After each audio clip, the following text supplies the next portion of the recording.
Krebs dan bagaimana tahapan-tahapannya. Nah, untuk lebih lengkapnya, yuk simak video berikut ini. Kira-kira apa ya yang dimaksud dengan siklus Krebs itu? Siklus Krebs atau siklus asam sitrat merupakan tahapan ketiga dari serangkaian proses respirasi aerob setelah glikolisis dan dekarboksilasi oksidatif. Siklus Krebs ini merupakan serangkaian reaksi kimia yang terjadi pada sel hidup untuk menghasilkan energi dari asetil koenzim, yaitu perubahan dari asam piruvat hasil glikolisis. Siklus Krebs ditemukan oleh ilmuwan asal Jerman yang bernama Hans Krebs, dan tempat terjadinya siklus Krebs ini adalah di matriks mitokondria. Nah, lalu kira-kira bagaimanakah ya proses dari siklus Krebs ini? Berdasarkan gambar ini, siklus Krebs terdapat 8 tahapan. Yuk kita bahas satu persatu. Pada tahapan pertama, asetil-CoA yang memiliki 2 atom karbon yang merupakan hasil dari dekarboksilasi oksidatif akan mengalami kondensasi bersama dengan asam oksaloaksetat yang mempunyai 4 atom karbon, sehingga membentuk asam sitrat yang memiliki 6 atom karbon. Itulah mengapa siklus Krebs ini juga biasa disebut dengan siklus asam sitrat, karena asam sitrat ini merupakan senyawa yang terbentuk pada tahapan pertama. Kemudian, pada tahapan kedua, sitrat akan diubah menjadi asam isositrat yang juga memiliki 6 atom karbon dengan bantuan enzim akotinase. Pada tahap ketiga ini, isositrat yang memiliki 6 atom karbon akan diubah menjadi alfa-ketoglutarat yang memiliki 5 atom karbon. Nah, sehingga pada tahap ketiga ini terjadi pelepasan ikatan. Elektron yang dilepaskan ini akan diterima oleh NAD+, sehingga membentuk NADH. Dan juga pada tahap ini terjadi proses pengurangan karbon berjumlah 1, sehingga 1 karbon tersebut membentuk CO2. Enzim yang berperan pada tahapan ketiga ini adalah enzim isositrat dehidrogenase.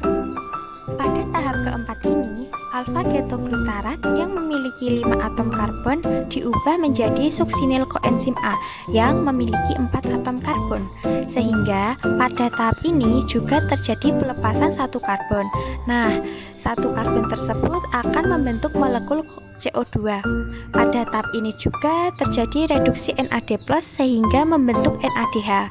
Dikarenakan pada tahap ini terjadi perubahan antara alfa-ketoglutarat menjadi suksinil koenzim A, berarti terjadinya penambahan koenzim A yang masuk pada reaksi ini, sehingga koenzim A ini akan berikatan dengan senyawa suksinil dan akhirnya membentuk suksinil koenzim A.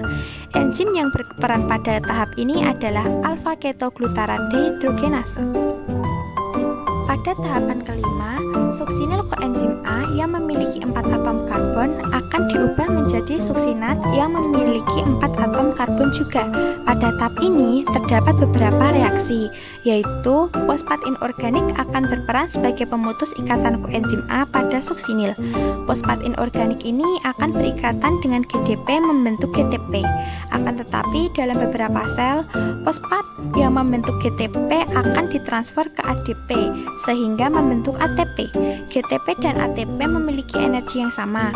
Enzim yang bekerja pada tahapan ini adalah suksinil koenzim A sintase. Pada tahapan ke-6, suksinat yang memiliki 4 atom karbon akan diubah menjadi fumarat yang juga memiliki 4 atom karbon. Pada tahapan ini terjadi pelepasan elektron yang akan ditangkap oleh FAD sehingga membentuk FADH 2 kali. Enzim yang berperan pada tahapan ini adalah suksinat dehidrogenase. Pada tahapan ke-7 terjadi perubahan fumarat menjadi malat. Pada tahap ini terjadi penambahan air atau H2O. Nah, enzim yang berperan pada tahapan ini adalah fumarase. Pada tahap ke-8, malat diubah menjadi asam oksaloasetat kembali dan disertai dengan pembentukan NADH yang berasal dari NAD+. Enzim yang berperan pada tahap ke-8 ini adalah malat dehidrogenase. Siklus Krebs adalah sebagai berikut. Pada tahap pertama, asetil-CoA berikatan dengan asam oksaloasetat membentuk asam sitrat. Pada Pada tahap kedua, asam sitrat diubah menjadi asam isositrat.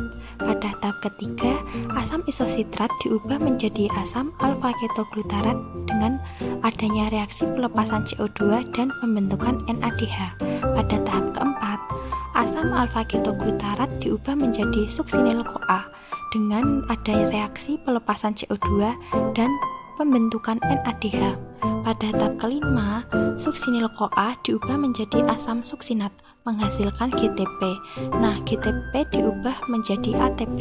Pada tahap keenam, asam suksinat diubah menjadi asam fumarat dengan terjadinya reaksi pembentukan FADH 2 kali.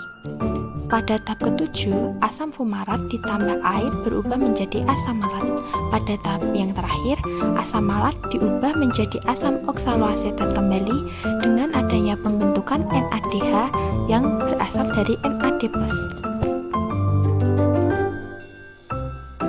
Nah, berdasarkan penjelasan yang telah disampaikan melalui gambar, dapat disimpulkan bahwa hasil dari siklus Krebs pada satu kali siklus akan menghasilkan 3 NADH, 1 FADH 2 kali, dan 1 ATP.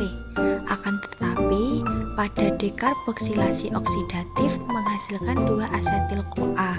Nah, yang berarti terjadi 2 kali siklus sehingga hasil akhir siklus Krebs adalah 6 NADH, 2 FADH 2 kali, dan 2 ATP.